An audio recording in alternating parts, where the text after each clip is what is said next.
Hey everyone, it's Ron Johnson, and this is the Ron Johnson Show on Locked On Sports Minnesota. It's a lot of stuff going on, like football. People have talked about football dominating the headlines 12 months out the year.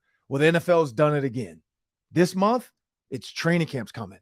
But also, are running backs going to bond together? Because they're bonding together on Twitter.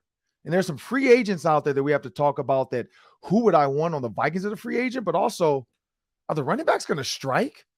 Like, the running backs are acting like they are going to all band together to force NFL owners to have to pay them more. There's talks of running backs leaving college early and maybe college allowing them to enter the NFL sooner since their value goes out faster. We'll talk about all of that next on the Ron Johnson Show. Locked On Sports Minnesota Podcasts. It's endless Minnesota Vikings talk with the diverse voices of your local experts. Now the Ron Johnson Show. On the field, in the broadcast booth, Ron Johnson is Minnesota sports. He's played with them, hung out with them, and grown up with all the big names in Minnesota sports. They're hanging out with Ron Johnson. It's the Ron Johnson Show on the Locked On Sports Minnesota podcast. And it starts now.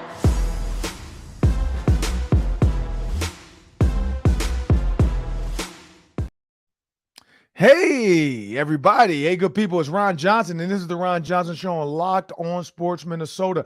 I'm your host, Ron Johnson. My producer for the day is Sam Ekstrom, as always. But I want you guys to know, before we jump into this episode is brought to you by FanDuel Sportsbook, the official sportsbook of Locked On. Just visit FanDuel.com/Locked On to get started and make every moment more. There's some sports coming, training camps coming. Get your early parlays in. Get your early prop bets in. Figure out which team now that you think has a chance to win the Super Bowl, because we've seen a lot of these pay out down the road of somebody that picked the two Super Bowl teams now, and then it ends up being a huge, I'm talking about a huge payoff. And if you get the winner right, it's even more money. So why not take that $10, $15, $25 bet, stretch it out over the whole season? It's going to make your season a lot more fun. That's visit FanDuel.com/Locked On to get started today. You also get a no sweat first bet. But let me bring Sam into the show, my producer. As we talked about on today's show, we have to discuss this whole like NFL free agency. So I know the question of the day, Sam, and I'll jump into mine. But what's the question of the day, Sam? Yeah, well, ESPN released its top 10 remaining free agents. Some big names on this list, Ron. Mm-hmm. Let me just rattle it off for you. And I'd like to know if you have one that you would circle as a Vikings follower, who you'd like the Vikings to pursue and maybe sign. So we've got Dalvin Cook, number 1 on the list, familiar name. Number 2, Yannick Ngakoue, familiar name. Number 3, Marcus Peters. Number 4, Dalton Risner, the guard. Number 5, Jadeveon Clowney. That's a big name. Number 6, another familiar one, Teddy Bridgewater. Number 7, Justin Houston. Number 8, Melvin Ingram. Number 9, the safety, John Johnson III.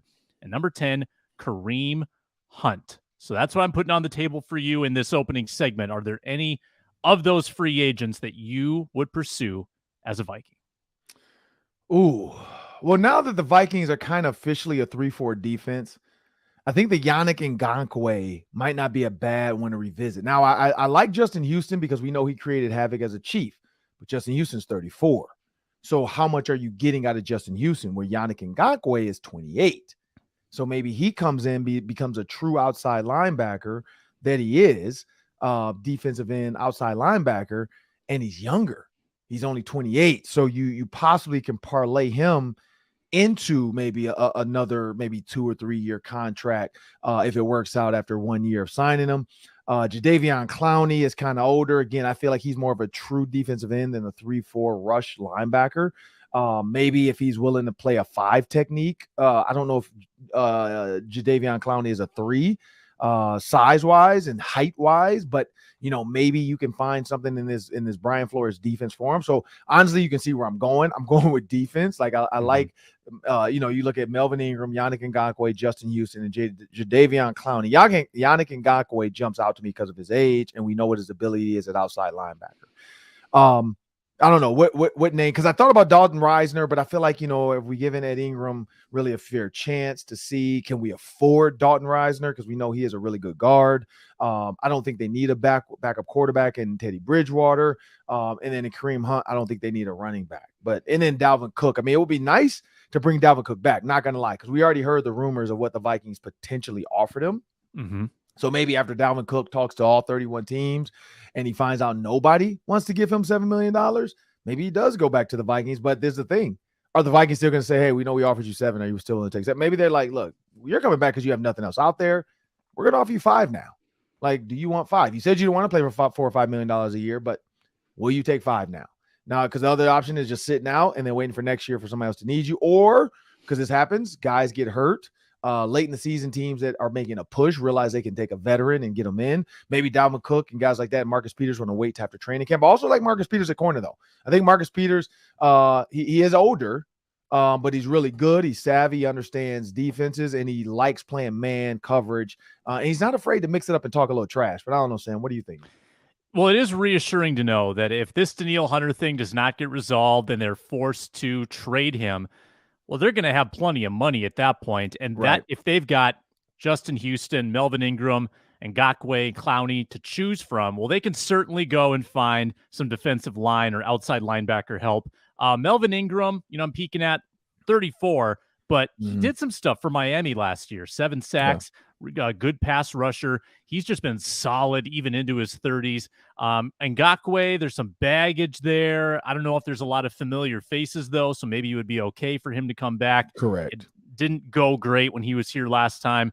Clowney is always an injury risk. That's just my concern with him. He's electric when he's healthy. And Justin Houston last year with Baltimore, kind of the same deal as Ingram, and he's the same age, 34 years old. So I think that's kind of an insurance policy, Ron. If you lose Danielle Hunter, all right, go get a veteran who can just give you some presence on that defensive line, because without Hunter, you wouldn't have much at all. I'm on your team here. Got to add some defensive line pass rushing help. Here's my thought, too, about this. And we talked about this before backstage, I guess you want to call it. Dalvin Cook and Kareem Hunt are in a very unique and weird situation in the NFL right now. They put out a stat saying the average running back makes like $1.2 million or something for 2023. It's just 2023. It's not like overall contracts, just the way it's. And there are more running backs, we know that, than kickers. There's only 32 kickers. So if you take the 32 kickers, divvy up their salary, they're making like $2 million on average. Now, again, smaller sample size because there's only one kicker per team for 2023. Yeah. Teams don't have 2 to 3 kickers. Now, some teams do have a kickoff guy and a field goal guy. But I think for the most part, it encompasses all kickers. I don't think they're putting punters in that. I think it's just kickers, but maybe it could be punters too, but it says kickers. And then you took all the running backs, not just 32, because these backups count in this. So the delta is a little skewed because we know coming in, the rookie, he's making like $13 million this year in Bijan Robinson. But when you take all their averages, the average running back salary is 1.2 or something like that $1 million. So now running backs are getting pissed off. They're upset. They're like, man, you guys don't even value the running back anymore. I saw Saquon Barkley say, like, you go out there, you kill it for the team, you rush for X amount of yards, you break records, and you elevate the organization. And then when it's time to pay you, they're like, yeah, we don't have the money for you. And so you can tell these guys are really salty. Their feelings are hurt. I heard on the Dan Patrick Show, our partner NBC on the Dan Patrick Show on XM Radio. This morning, dropped my daughter off at volleyball camp. They said, what if the NCAA gave an exemption to guys like Bijan Robinson? Because Bijan Robinson could have come out after his freshman year. We remember Marley's correct. He petitioned to get into the NFL early. His whole life went a different path, though. I mean, he has turned it around, and he's speaking at schools now, and he's a better person in the community. But we know his went down the wrong path. Guys like Adrian Peterson probably could have left school early. You look at a guy like Lawrence Maroney probably could have left school. So there's some running backs, Steven Jackson. They're throwing names out. Jerome Bettis. They're throwing names out there like, man, imagine if this guy, Eddie George. Imagine this guy could have left college and not had to go his junior year, not had to go sophomore year, and been able to been drafted his freshman year. Now, instead of wasting 2 years in college, now again, NIL now though is like, if you're a guy like Bijan Robinson, you were making like $2-3 million in college last year. But anyway, you leave, you go to the NFL early, understanding that now at 19, 20, and 21, you're getting your 3 years in before you have to talk about a new deal. So now before you're 22, 23, you're getting a new deal. Because now these guys are like 27, 28, getting new deals. And now these guys are like, well, running backs only really play to their 30 and fully healthy unless they take care of their body. There's injury. Do we really? And honestly, Saquon Barkley's been hurt. Dalvin Cook's been hurt in the past. Kareem Hunt. So, it's guys that they're getting dinged for being hurt. And they're like, well, how much longer do they have on this body? Do I really want to give this dude $60, $70 million guaranteed, knowing he's going to get hurt? Quarterback, receiver, offensive lineman, unfortunately, like they have not gotten as hurt as running backs have. And so I think that's the problem too with this free agent list. You look at the guys, people are willing to take a flyer on some of these other guys, especially linemen, DBs, and defensive linemen, compared to running backs. Because they're just like, this is what I want to offer you. $4 or $5 million. I don't feel like you're worth more than that. And running backs are getting pissed off. So I think it's gonna get worse before it gets better. They're gonna have to find a solution for these running backs. Maybe some clauses in there where like, look, we'll give it to you, but if you get hurt, man, we don't owe you anything. And I think running backs are opposite. They're like, look, man, I put my life on the line for y'all. If I get hurt, this is the whole purpose. Like, I'm putting my life on the line and you guys aren't willing to pay me.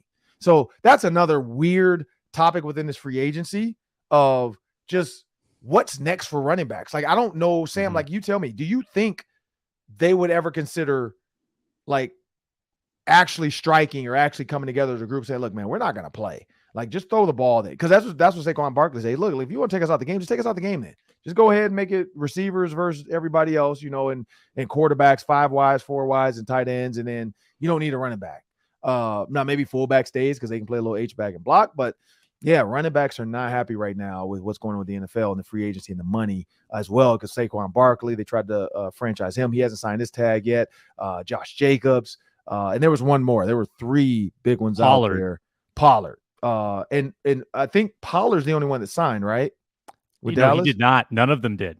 No, one of them did. I saw that yesterday. Somebody finally did. It was either Josh Jacobs or Pollard. One person signed their franchise tag. Oh, franchise tag. Yeah. So they didn't agree to long-term deals, which basically means that after the franchise tag, they'll be free agents. Right, but only one of them even signed it. Meaning Saquon's acting like, look, I'm not signing this. I'm going to hold out. And I think it's Josh Jacobs also didn't sign it and is talking about maybe. I think Tony Pollard kind of knows, like, well, look, yeah, I'm early in mine. Like, I haven't done much without Zeke. I'm willing to sign this and then earn it and then come back and play for you guys next year and get a big deal. Also, Jerry Jones probably has a little bit more like power over him, where Josh Jacobs and I think that's the order. Josh Jacobs and Saquon are not signing. They're like, we're not signing this deal. Yeah, you're right. Because they want to hold out. Like, they're going to hold out. And then if you don't sign it, I think you have up to like week 1 before they can start fining you. Because they put a franchise tenure out there. So you're technically now under a franchise option or offer. And then you have up to, I forgot whatever date. They give you a date to sign it.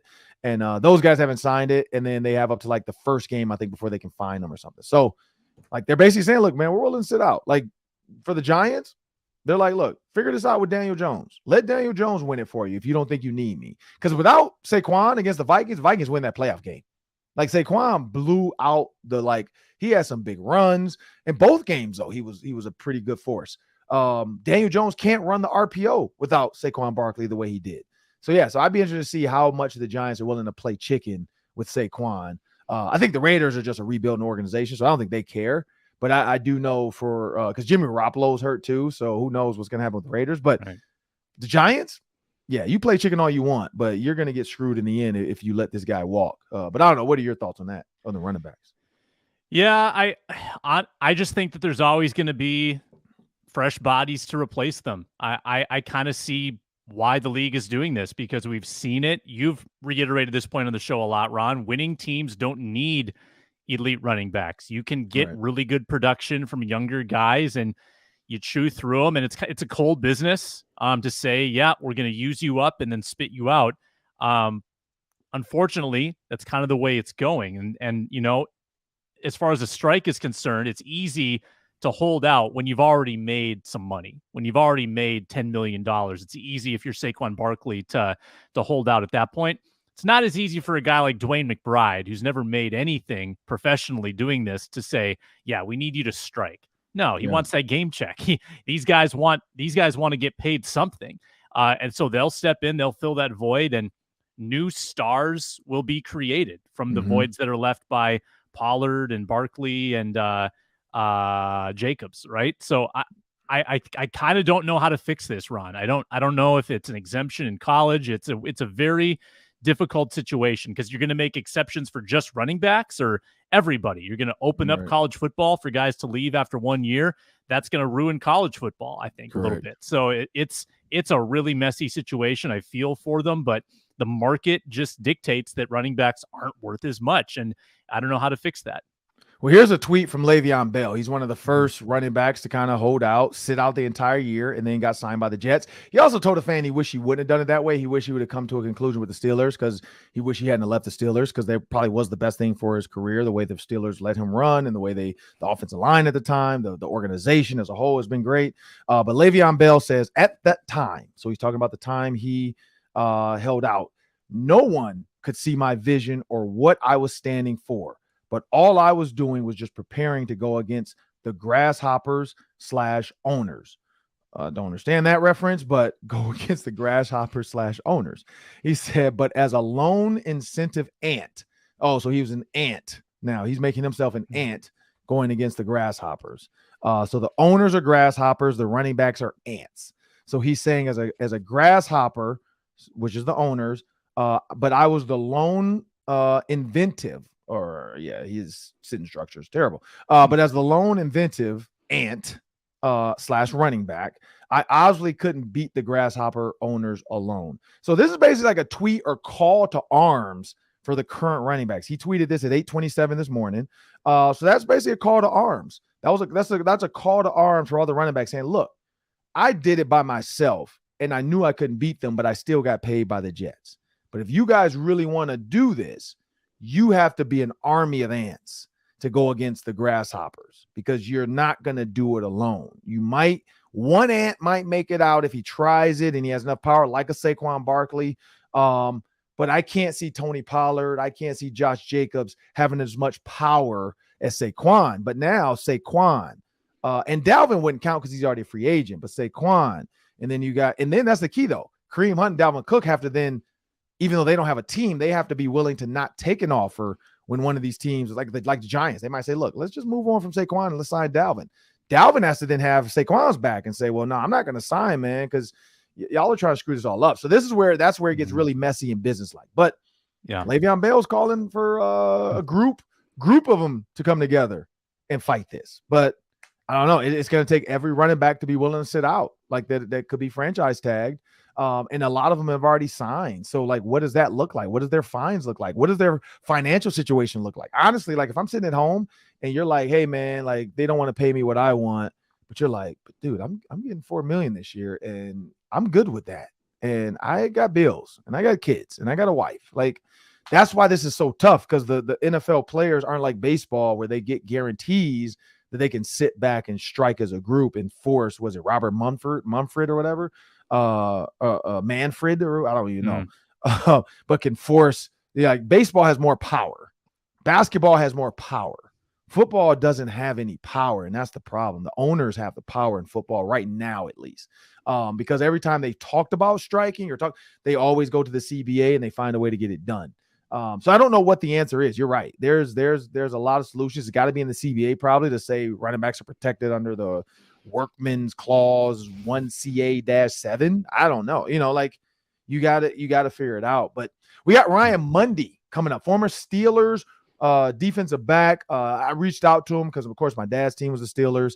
And Ryan Mundy and I have crossed paths via social media. And so we've been trying to get him on the show. Finally got him on. So looking forward to that. We also got the Daily 3 coming up. We got to talk about JJ. He's got a 90. He's in the 99 club. That's an elusive, exclusive club. And we saw Randy Moss congratulate him. But Ryan Mundy's coming up next. But before we do that, we have a word from our sponsors. We are brought to you today by FanDuel Sportsbook. FanDuel Sportsbook, a great place to bet baseball. The Twins are underdogs again tonight at Seattle. You can bet the money line and run line at FanDuel. And if you're a new customer, you can get 10 times your first bet amount in bonus bets up to $200. Bet 20, get 200. Whether you win or lose, that's free money in your pocket in bonus bets on the FanDuel Sportsbook app or FanDuel.com/lockedon. FanDuel.com/lockedon. Safe, secure, very easy to use, and you get paid instantly at FanDuel when you win. Get those bonus bets at FanDuel today. Go to FanDuel.com/lockedon and bet baseball. FanDuel is an official partner of Major League Baseball. Now it's time for the Hanging with Ron Johnson segment. Finally got Ryan Mundy on. As you guys know, I had mentioned his name a while back. It's all coming together now. Ryan and I talked a little bit backstage, and former Michigan grad, played at West Virginia as well. Went on to the Pittsburgh Steelers, New York Giants, and then the Bears. But the biggest thing about Mundy is I started to see him pop up in the health and wellness space. I saw him pop up in the mental health space, and you guys know that's near and dear to my heart. With my dad, being diagnosed with CTE once he passed away, we had his brain donated, and the NFL and the Steelers came alongside to help me get that taken care of. And Mel Blount and Tony Dungy and all the guys were there along the walk. But the Players Tribune helped me tell my story. And so as I started to watch some of the stuff Ryan was doing, I said, man, I gotta get this guy on the show. So with no further ado, we got Ryan Mundy joining me. Michigan grad though, so I'm gonna jump out there, man. You went to University of Michigan. I played against you're younger than me, so we never crossed paths. I graduated in 01, but I played against like Larry Foote, Cato June, Ryan Jensen. Braylon Edwards was only a freshman, so I know you played with Braylon. Yeah. But it's something about Michigan football. I remember walking in, and I'm from Detroit, so I grew up. I know Charles Woodson. Grew up going to the Michigan games as a recruit under Lloyd Carr. Lloyd Carr coached my dad in college at Eastern Michigan, so I'm well versed in the Michigan world. But I chose, I think Eric Campbell was the receivers coach. Yep, Soup, and he calls me to this day. Him and Lloyd Carr. They called me bad words. They called me. They said I was a vagina because I was scared to come to Michigan, but not that word. They used the vulgar word. Yeah. But they say I was scared to come to Michigan and be great. I didn't want to be an M-man. I didn't want to go blue. Blah blah. Were you? Huh? Were you? Heck no. This is the thing. When I was getting recruited by Michigan, I had Michigan, Michigan State, I had Penn State, and Kansas and Minnesota. Those were my 5 schools I visited. Yeah. And I loved Michigan because it was, around my area. But I'm from Detroit. You've been to Michigan, so a lot of Detroit guys, sometimes it's not the best place for you to survive long term because you're too close to home. You're too close to like distractions and people that might want to pull you back into the Detroit world. And that was one thought. Michigan State was an absolute dumpster fire at the time. With like guys like Moss and some of those guys getting arrested, and they had Jeff Smoker, and Michigan State was not the place. And it was Nick Saban was the coach. I didn't like Nick Saban at all. He and I did not get along. Me and Foot even talked about that. But they recruited Marquise Walker, David Terrell. They also had Amani Toomer and Ty Streets. They had Diallo Johnson as well. So for me, I'm like, look, man, like I could go there. I could like Marquise. I probably could play as a junior, senior. But at Minnesota, they were like, look, you're going to start as a freshman. I'm like, let's do it. I'm still in the Big Ten. I'm still playing teams. I'm still going to go against some of the best competition in the country. So I picked Minnesota. But with that said, I visited Michigan. We played in the Big House. And you guys like to run around the field and kind of own the field and be bullies and pregame. What is it about Michigan football? Because I remember Foot telling me, he's like, man, we don't even have our pads on right now. So imagine how big we're going to look when we get back out this tunnel. Like, what is it about Michigan football, especially the defense, the guys kind of like, and I don't know if it started with Woodson or it's just been ingrained in Michigan football, but they kind of have like a cockiness about them when they get out on that field. Yeah, I think it's cockiness. I think it's just confidence. I think it's just like esteem.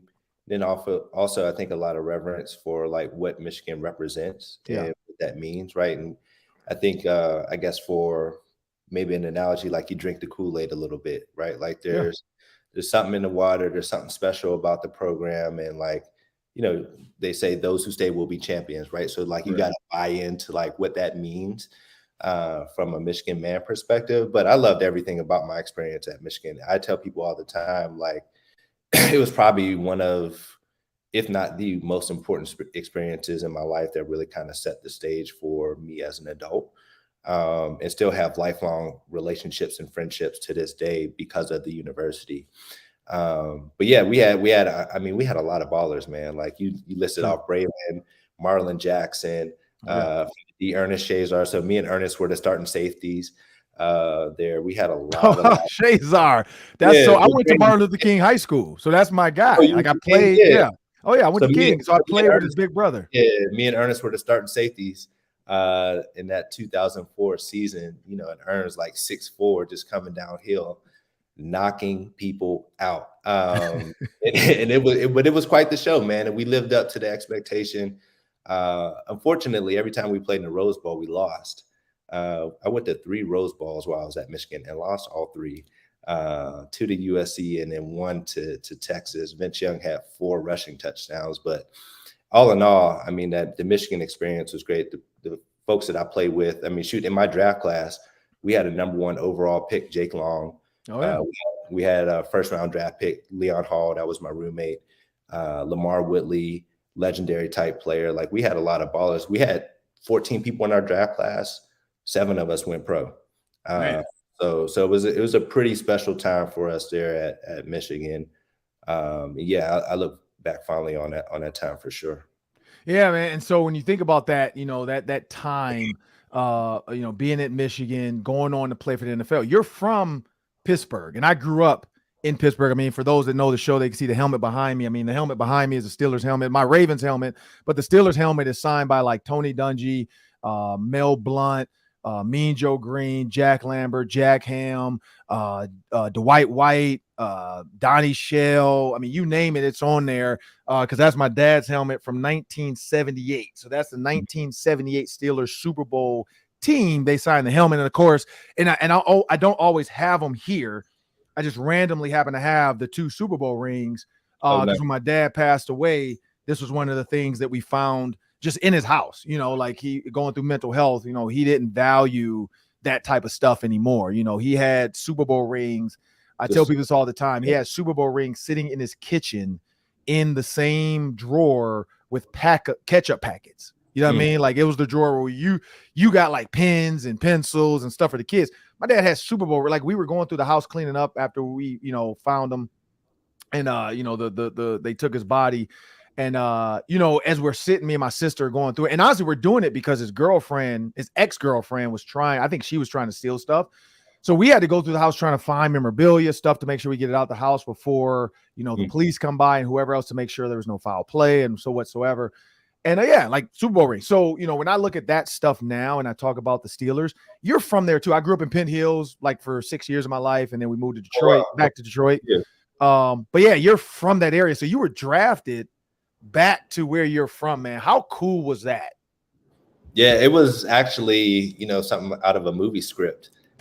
Being born in Pittsburgh or living in Pittsburgh, this, like you ain't got much of a choice but to root for the Steelers. And yeah. So, I came out the womb kind of bleeding black and gold and handed a terrible towel. But, it was a really special time because, as you know, like football is a difficult sport, right? And things don't always go as planned.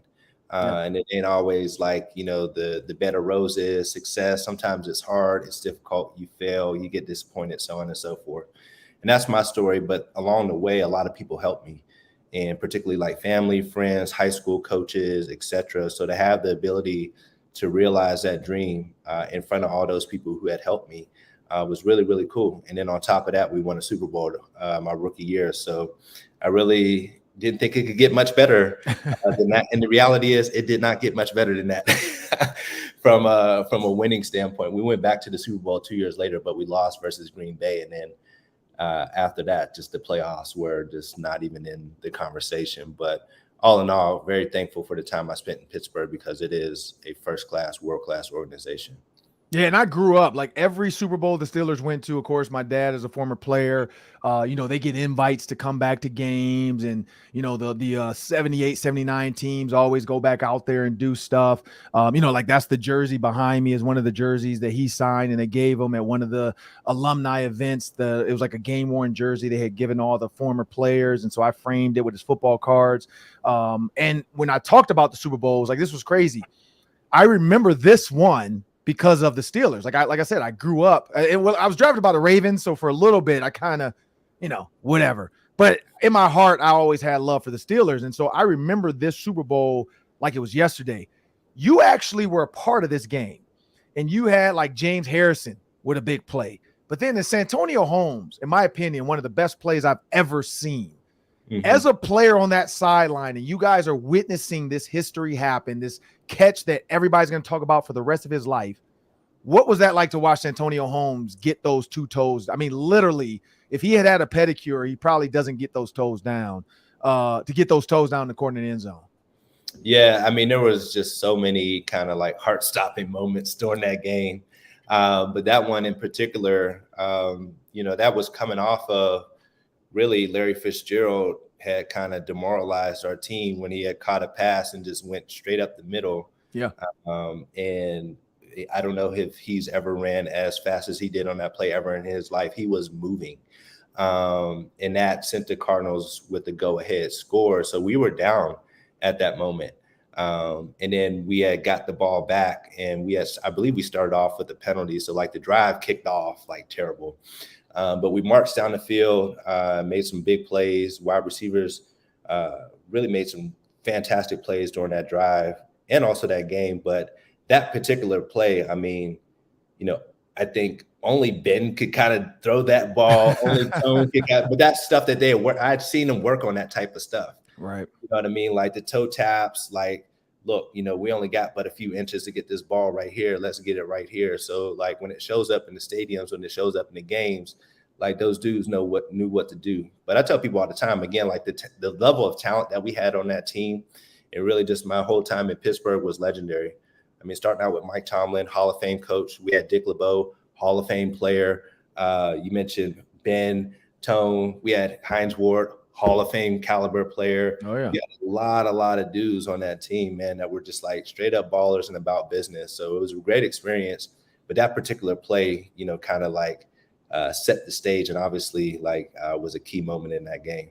And looking at, the key moments in that game, but like you said, the key names, like that's one of those games where like all the names that are popping up, it's historic. Larry Fitzgerald, Santonio Holmes, Hines Ward, you got Ben Roethlisberger, but Mike Tomlin, Mike Tomlin was a guy that Minnesota fans, Vikings fans for sure. He was a defensive coordinator here, and it happened twice. Tony Dungy was first. Everybody felt like they should have kept him on as long as possible so he could take over. And then Mike Tomlin was the next. They thought that they should have kept him on as long as possible and then he could take over. It didn't happen. He goes to the Steelers. He becomes what he is now, which is a coach has never really had a losing season ever. Right. But what was it like playing for Mike Tomlin? Like because everybody said he's like a player's coach, but he also gets the best out of him because he's serious and he's about his business. So what was that like playing for Tomlin?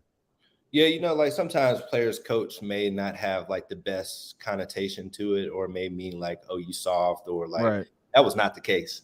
Mike T, when Mike T was talking to you, you knew that he meant business for sure. And that was a great thing about him. He was able to be relatable, but still be that authoritative figure and leader of men that he needed to be, particularly as being a head coach, of an organization. But the reality is that like, at that point in time, he was probably under 40. He was probably my age, for real, like 38, 39, 37, somewhere in between there. And so he's coaching like James Ferrier, who's like 32. I believe they played against each other in college at one point in time. And so like James Ferrier went to Virginia, Mike T went to William & Mary. I think they played each other at some point in time. But again, speaking about the caliber of guys that we had on the team, there wasn't much, quote, work that needed to be done.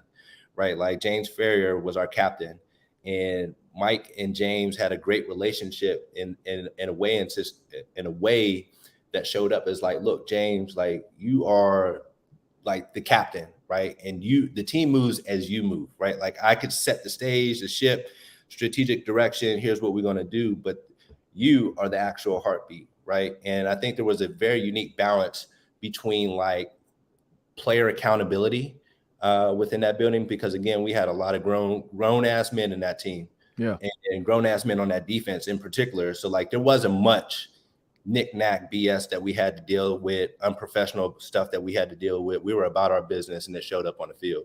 Yeah, man. And in 2020, 12. And so I don't know how long you had 29, but in 2012, you wore 29. And my dad wore 29 with the Steelers. Oh. That's like literally the jersey behind me is number 29 framed. So he wore it back then in 70, 78, 79. One rookie, he was NFL rookie of the year, defensive rookie of the year that year. I think he had like 4 picks as a rookie. And so again, that's why I say, man, like God, things happen for a reason. Like I didn't even realize you wore 29, but I know every time, and the only reason it happens, my sister does this. So whenever we watch or she watches a Steelers game, she always tries to figure out like who has number 29. Yeah. And so you were one of them. But in 2012, something also happened. What's that? You guys started adding some of the most controversial players that would become controversial down the road. Antonio Brown, Plaxico Burress. Going up against Antonio Brown and Plaxico Burress in practice, like, because I know they hadn't hit there, because I've watched the pivot with Ryan Clark, and so I saw him and talk about Antonio's a rookie, was a normal dude, and then if he became like that because he felt disrespected, and so he started trying to act tough and blah blah and get money, and he wanted to get paid. But as a rookie, man, what was Antonio Brown like? He was special, and we knew that day one, right? Like we knew this guy showed up with an attitude, a disposition, a work ethic, and talent to like be exceptional, and he was that. Day in and day out, like he would show up ready to work. I haven't seen anybody work as hard as him, right? Like, so the things that he's been able to accomplish on the field throughout his career, valid, like everyday valid. Like I've seen this dude behind the scenes, putting in the work, taking good care of himself, and also taking care of his family too, right? Like at that point in time, when he came to Pittsburgh, he was pretty much like a single dad with 2 kids, and was managing that situation as best as he possibly could while still producing on the field. But that particular year, to your point, like we had some ballers. Like we had Hines. We had probably 4 number 1 wide receivers, probably 5. So we had Hines, we had Mike Wallace, we had Emmanuel Sanders, we had Antonio Brown, we also had Antoine Randall, and we also had Plaxico Burress, and we also had Keith Miller, right? So like these are all dudes that could be like viable number 1 options on any NFL team, and they were at some point in their career. But now they're all a part of like the receiving core for the Pittsburgh Steelers in 2011. Mike Tomlin had a saying during that season, because everybody can't suit up. Right. He would tell Emmanuel and AB, like, look, 2 dogs and 1 bone. We got 2 players here, but one of y'all is only going to be dressing. I ain't going to figure it out. Y'all figure it out by how you practice, by how you show up, and by how you prepare and how you play. And it was a highly competitive environment, but it ultimately got the best out of everybody, and it showed up, whether folks stayed in Pittsburgh or they took their talents elsewhere. Yeah, man. I mean, I could talk to Ryan Mundy, man. I got to get you back on here at some point. I could talk to Ryan Mundy for hours, because there's just so much you have, man. When you look at we could talk about Marquise Pouncey and his relationship with Hernandez. Like we could talk about the Florida era with him and Tim Tebow. There's so much. Randall L and I were doing the Hey Rookie Year in the NFL, our rookie year. We all, they send all the 32 rookies to California. You do a little stupid show. But like Randall L, like I know he was an absolute clown, because every morning he woke up with energy at 6 a.m. and we're all like, man, it's a photo shoot, dude. Like, calm down. And he attacked every morning, like, nah, man, we're gonna have fun. I'm about to be out here doing like Michael Jordan layups with a football. I want that on my football card. And we're like, bro, calm down. Like, it's literally like a photo shoot. Like, it's not that serious. But so I know training camp with him was annoying, because I know he's that morning guy. We had, let me put it like this. We had personalities, right? Like, again, we had James Harrison on the deep. We ain't even talk about Debo. Like, that was on our defense, you know what I mean? Like lifting 400 pounds, squatting 500, just like, it was a special time, bro. It was a very special time. Because I say, like, when you walk into the weight room and see that dude putting, 500 pounds on a sled, like, do you just sit back and be like, what is he, like, what are you doing? Like, what do you eat? Yeah. His nickname was Silverback. And like when people was calling him Silverback, I was like, yeah, I could kind of get that. But then I saw the first couple of practices, I was like, man, like this dude is like a for real Silverback, like short, compact, low to the ground, and just moving, and ready to just knock stuff out. Yeah, I think the Steelers, like him and a couple other players, were doing like med ball, volleyball. That's when I was like, okay, this is dumb. Like, you're throwing a 40 or 30 pound med ball over a volleyball net. Like my back just watching it like was hurting. I'm like, oh my goodness, you dudes are too strong. But too quick before we get out of here, man. Ryan Mundy, I know you started Alchemy, and it's about health and wellness. But man, explain that, because like going from football, a lot of players, and you know this, man, a lot of players, we try to find our way in this world after football. People don't realize the NFL doesn't just set you up with a job. When you're done, you're done, and you got to have your own contacts. You got to get stuff going. And I've seen you now on like Good Morning America. I've seen you sit down with some of the biggest, interviewers in the world now. So explain Alchemy. Yeah, it's been quite the journey, but I started Alchemy because of that journey, right? Where you talk about like the transition out of the NFL. I was dealing with my own personal like mental wellness situation around like anxiety from trying to figure out what's next, because there is no job placement program, depression and identity from missing something that I had done 8 years as a professional, but 24 years as a total. Just my own personal experience around mental health and wellness, anxiety, depression, identity issues, trying to figure things out. And then I saw like my family was going through some things as well. And professionally after retirement, I had got into the startup ecosystem. So I knew about entrepreneurship. I knew about investments. I was seeing ideas come to life, and, these ideas were coming to life to solve big problems. And I was like, I got a big problem. My family has a big problem. Our community has a big problem. Like, why is nobody really like attacking that in a way that I think should be attacked? And so in 2020, I started Alchemy with the mission to create generational health for the Black community, grounded in mindfulness and mental well-being. Man, that's huge, man. That's the thing I tell like my kids, we living in Minnesota, my daughter being an African-American young Black girl, she's in sports, and a lot of her none of her teammates really look like her, and so I have to explain that to her as well, that like it's a different space sometimes, it's a different conversation sometimes, but mental health in the Black community specifically too, it's not something we talk about. Like I said, with my dad, for years, we ignored the signs of some of the comments he would make, some of the like things he would do, because he would be fine. And so when he was fine, we're like, oh, everything's fine, nothing's wrong. Right. And then as stuff started to happen, then stuff started to be given to us. People started sending me stuff about my dad when he was with the Steelers, and like he had a concussion in one game. And you've seen I haven't seen the movie. I still haven't been able to watch it yet, but the movie Concussion is kind of based on some Steelers players, but he had a concussion in the game and was in the hospital for 3 days in a coma. Wow. Nobody told me that. My mom, literally after he died, my mom kind of told me like, hey, here's some of the stuff, so be ready for this when they, when they give us back the report of his brain. And he was basically had like stage 3 to 4 CTE, which is one of the highest. And but yeah, like he had been she said, he had got hit, looked like it was a car crash, or he hit somebody, sounded like a car crash, and both of them were out. And then she said, he was in a coma for 3 days, like out.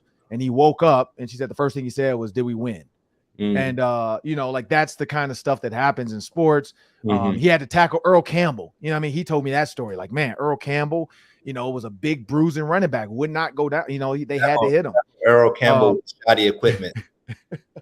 Like exactly those big plastic pads and that inefficient helmet that they were using back then. Yeah, that's Oh yeah. Like this helmet here, like the one that's autographed. This is an actual. You know how it is, man. You at the end of the season, I don't know if you guys did it, but we did with the Ravens. Everybody kind of passes around helmets to get signed, and you get everybody as much as you can get everybody to sign in the locker room. So I'm pretty sure the Steelers did the same thing. This thing is crap. Like it is the worst put together helmet. It's super heavy. The padding isn't really good. There's no air. Like they didn't have air until like the 90s, I guess, 80s, 90s.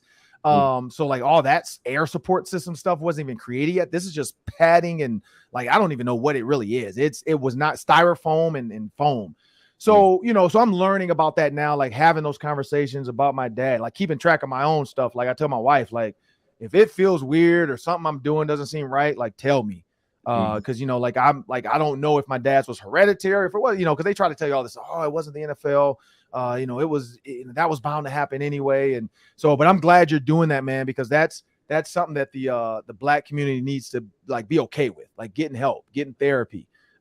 Things like that aren't always told to do and given to us, especially athletes. Like you said, when you walked away from football, you had to figure it out on your own, and you do go through a dark time sometimes of like, what am I?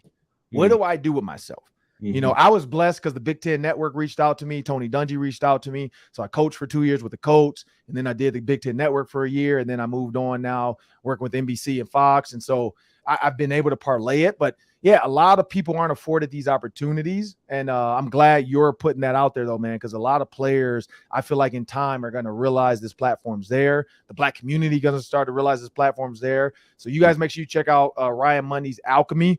I'm going to definitely get you back on, though, man. Like, once the season kind of gets going, because we didn't even talk about, like, Roll the Boat, your feelings on Roll the Boat, UCLA coming to the Big Ten. So during the Big Ten kickoff, maybe I'll have to reach back out to you, get in your schedule, because Ryan has a big calendar, people. Like, I had to get a calendar invite. Hey, I'm out here raising money, running the show, managing employees. If it ain't on my calendar, it ain't happening. I appreciate that. Life is life in. But I was happy I was able to make it on, man. No, man, I appreciate you, man. I'm Ron Johnson. That's Ryan Mundy. This is a Hanging Ron Johnson segment. Coming up next, we got the Daily 3. That's 3 questions, 3 minutes each. We'll be back. Well, now it's time for the Daily 3. That's 3 questions, 3 minutes each. Take it away, Sam. Thanks, Ron. Justin Jefferson, the distinction of a 99 on Madden, the highest score, highest ranked wide receiver. Ron, what do you make of JJ's score? And in your day, what did guys care about Madden ratings? Yeah, we care, but Madden was not say new, but it wasn't as big as it is now. But yeah, we definitely care. Like, I remember, I think I had to be in the 70s, maybe 77, 81 at one point. But yeah, my speed was never really up there. I think my strength was up there. I think my hands were, I don't know what they gave me for hands. And then I think agility was, I actually ran like a 4. I looked it up. I had the fastest 3-cone at the combine my year. So I don't know what they gave me for agility though, but I know you said you had looked them up maybe and had them. Amazing what a little research can do for you is I've got it broken down. Literally, you've got grades for your kicking ability and your throwing ability. But you've got really good speed. You've got 82 for speed. You've got 84 for acceleration, 87 for jumping. What was your vertical? 37, 38. Yeah. Very nice. Okay. Jumping. All right. Your highest grade, Ron, is for stamina. You are a 90 stamina. Yes. I mean, I worked out. I was a workout guy. So people knew that. Like I was working out every day. I did like all my pre-draft stuff. I did all the workouts. So yeah. So I don't know. Maybe they got out there that I was a workout guru. They only gave you a 52 for strength though. So I don't know. Okay. So that's where Twitter, I would have been pissed off. Like, yeah. Now, granted, I didn't do because I think it goes off the combine because I didn't do the bench press because my agent was like, it's no point of receivers doing it unless you really feel like you can kill it. So I just didn't do it. So I think a lot of guys got dinged for strength as rookies because, yeah, we didn't do everything. And then, like, they don't see your strength until once the season starts, you kind of earn it. But there wasn't, like, updates back then. Back then, you had to, like, actually get the update from online and, like, sign in. It was a little bit different internet setup back then. So now it's like a quick update and everybody gets it when they log into the game. Now, back then you had to actually physically get like the upload and then like load the file into your PS3 or Xbox, whatever you had. And yeah, so it was way different then. But Justin Jefferson, I will say, Randy Moss gave him a hats off for 99. I think he is a 99. Here's the one thing I did not like. I think some of the other receivers, because they kind of went in order, 99, 98, 97, 93, 92. I think some of the other ones, like their scores are too low. I think some of the other ones should have been in the 95, 96, 90. Like Jamar Chase, he's definitely higher than where he should be. Like, but again, if Justin Jefferson's a 98 or 99, Jamar Chase is a 98. So that's the only one that kind of got me. What's next? It's a big week for international sports, Ron. Women's World Cup kicks off. Mm-hmm. I believe the United States is going for a 3-peat or maybe a 4-peat. They are the favorites. They are every year. That's fun to watch. And then the British Open, or the Open, as they call it now, championship, big golf tournament, final major of the year at Royal Liverpool. Which of the two interests you more? I'm going to go with neither for 200, Alex. No. So if I had to pick, I'm going to go women's soccer. And only towards the last rounds when everybody's talking about it, because it does get fast-paced, exciting. But I can't watch a full 90. I think it's like 90 running minutes or something like that, right? Or something like that. Correct. I can't watch a full 90 minutes because it's not a lot of scoring.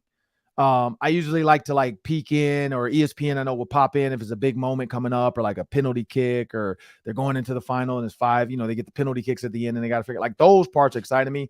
Golf, Unless it's like a guy like Tiger or something like that. Like it doesn't really like, I'm not excited to watch it all. So I'll keep track of it. I'll maybe look at FanDuel, see if there's some ways to bet it, maybe put $5 on somebody or somebody to, who's going to make the cut, who's going to miss the cut type stuff. Mm-hmm. But yeah, no, I'd rather watch women's soccer. What's the last one? Yeah. I don't know. What about you though? Which one would you pick? I'm the resident golf addict here, so I'm definitely going Open Championship, and you got to get up early to be committed to that because they play, obviously overseas. So I'll probably be setting the alarm, getting up, watching it 6 a.m. with some coffee, and wishing Tiger Woods was playing. He's not. All right, last one. And what did I have for the last one? Let's see. Vikings question of the day, Ron. Christian Darrisaw, is he officially the team's best offensive lineman now over Brian O'Neill? Yes. Christian Darrisaw to me, and this is the only reason why. The left tackle usually is considered more important. We saw the Blindside movie. We saw Leanne Tully's which is Sandra Bullock's explanation of why the left tackle is so important. Michael Orr became a left tackle. Lawrence Taylor made that important with Joe Theismann and so on and so forth. I think the left tackle, when you have a really good one, he becomes the anchor focal point because Kirk Cousins can see Brian O'Neill. So he can handle like, okay, Brian misses, I'm good. But he's got to trust Christian Darrisaw because unless you have eyes in the back of your head, you have to trust that your left tackle is getting the job done. Trent Williams, Christian Darrisaw, guys like that. Like that's what they're there for. So that's why I would say, yes, Christian Darrisaw has earned the right to be considered the best offensive lineman on the Vikings. What do you think? I think you're right. I think he might be top 3 at his position. And what a parting gift from Rick Spielman in his final draft to have found Christian Darrisaw for this team. That's pretty big. In fact, he nailed his last 2 first-round drafts with Jefferson and then Darrisaw. So, hey, Spielman didn't get it all wrong. Yeah, no, and I don't think we ever said he did. I think Spielman, I would have loved to see Spielman with Kevin O'Connell. Like, you just never know what you could have got out of it. Like, I think Spielman loved Kirk Cousins. So does Kevin O'Connell. Who knows? But you know what? We can't play that game because the butterfly effect could change a lot of stuff. I love Kwesi. I'm glad he's here. But I'm Ron Johnson. That's Sam Ekstrom. This is the Ron Johnson Show on Locked On Sports Minnesota. I want to thank Ryan Mundy for joining us in the Hanging with Ron Johnson segment. And remember, people, if you want endless Vikings talk, just subscribe. There's so many different ways to subscribe to our show. You can go on YouTube. You can go on Amazon Fire, Roku. You can go on the SXM app for SiriusXM. They have an app. You can get us there. You can go on iTunes, Spotify, iHeartMedia app. There's so many apps to get your podcast. If you just go on your phone and you have a podcast app on your phone that just finds podcasts, which I think that's still Apple. But if you do, just subscribe to Locked On Sports Minnesota and you'll get endless Viking talk with local experts. You can also see our shows, like I said, on YouTube and Amazon Fire and Roku devices. And remember, we're going to bring you all the biggest news. Training camp's coming, people. I think like the 26th, 27th, 28th, they're going to be back in town. The boys are back. The boys are back in town. By August 1st, 2nd, 3rd, and 4th, we're going to be talking about fans at training camp. Family night's coming, people. Football is back. But I'm Ron Johnson. That's Sam Ekstrom. Have a great day.